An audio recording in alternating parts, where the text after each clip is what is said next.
سلام و درود خدمت تمام شما عزیزان. انشالله که خوب و صحتمند باشین دوستان نهایت گرامی. چال احوال دارین؟ روزای کابل دیگه دوستان عزیز براتون بگیم کاملا سوزان شده. آدم می سوزه از گرمی. یک قدر داغ سفته و که گل خشک میکنه. دیگه دمی روزای گرم دوستان عزیز ما آمدیم به طرف یکی از جاهای مقبول و زیبای کابل و تصمیم داریم بریم به طرف فراری آب شهر کابل که یکی از نقاط زیبا مشهور و عالی کابل است که پشتونستان برش در اصل میگن.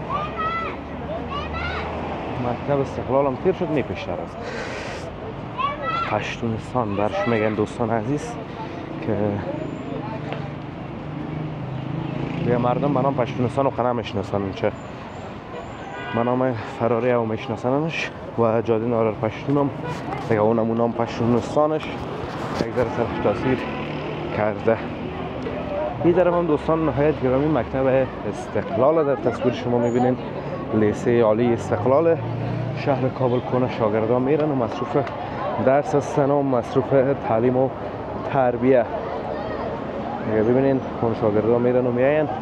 این طرف هم دوستان عزیز چه بگویم براتون،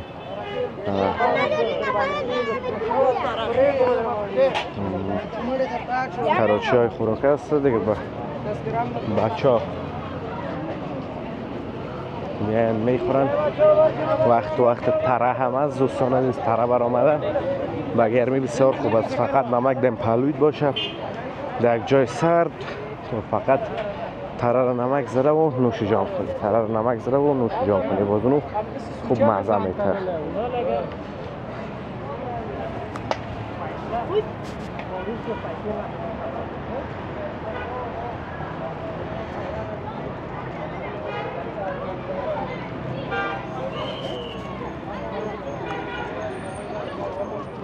فراری دوستان عزیز پیش از چاش روشن بود ولی دوباره خاموشش کردن.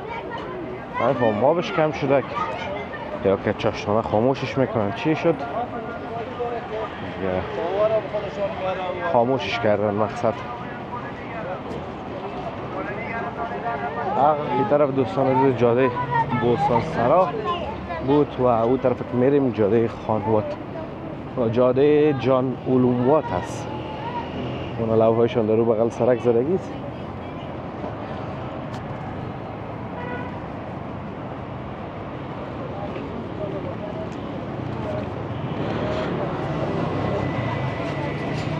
ما تا میریم دوستان عزیز.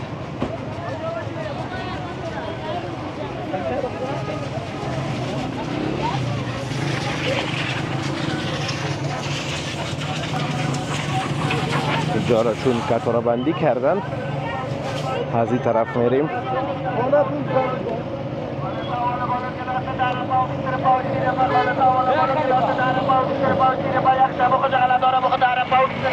آلو بالو گلاس 10 افغانی 20 افغانی 30 افغانی اما کلانش. البته آب آلو بالوی خالص و کاملا طبیعی.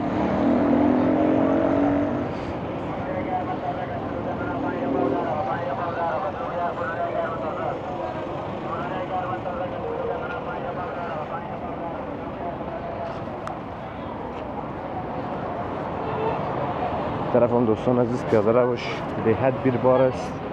پیاده رو هتل سرینا چون دیگه سایه است مردم از این طرف سرک رفت آمد میکنن. هیچ طرف سرک نمیرن.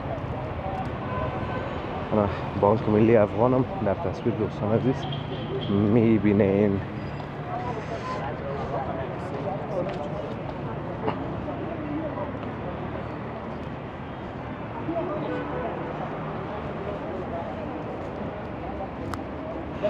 مشکل دو بیادر ما که سلو میره پیش روی تصویر کلان بند کردن. هرچی ما میخوایم سلوتر برم نازمام کرده سلو میرن.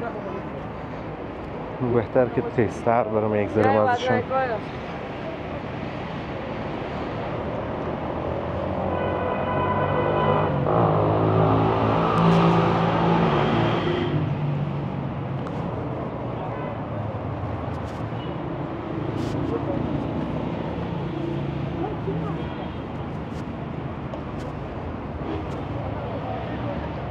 رفته و میشه اینجا دوستان عزیز ما دیگه یک میرم این طرف هم بانک ملی افغان دوستان عزیز در تصویر میبینین که بانک مرکزی افغانستان است، در افغانستان بانک برش میگن.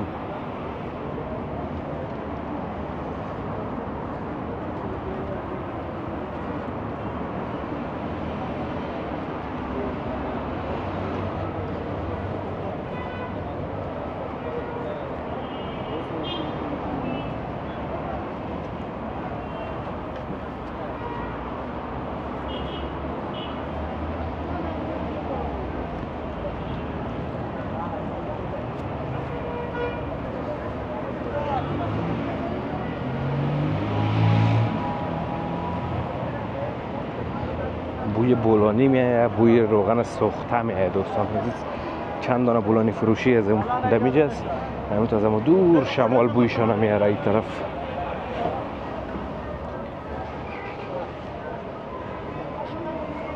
این اینجا است بولانی فروشی دوستان عزیز، چند دانه است.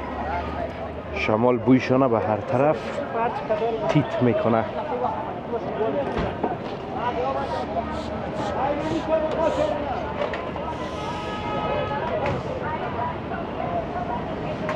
و ایام دوستان عزیز پختونستان واد یا پشتونستان کابل، قدیمی ترین شاهرراهی شهر کابل. ما سابق شنیدم دوستان عزیز میگفتن که در اینجا همیشه بیرق پشتونستان بود، بلند بود، اما حال نیست. نمیفهمم چرا. میگن همیشه در این بینش وسطش همینجا روشن می بود. آب مگر نه داره دوستان عزیز، باید روشنش کنن. نمیفهم که چرا روشن نمیشه. ببینید پشتونستان کابل،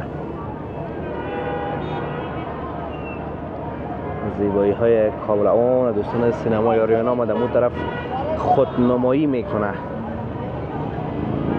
این طرف هم دوستان عزیز ارگ است، یک دروازه فکر کنم از امیج است که میگن بعد دروازه در افغانستان بانک است.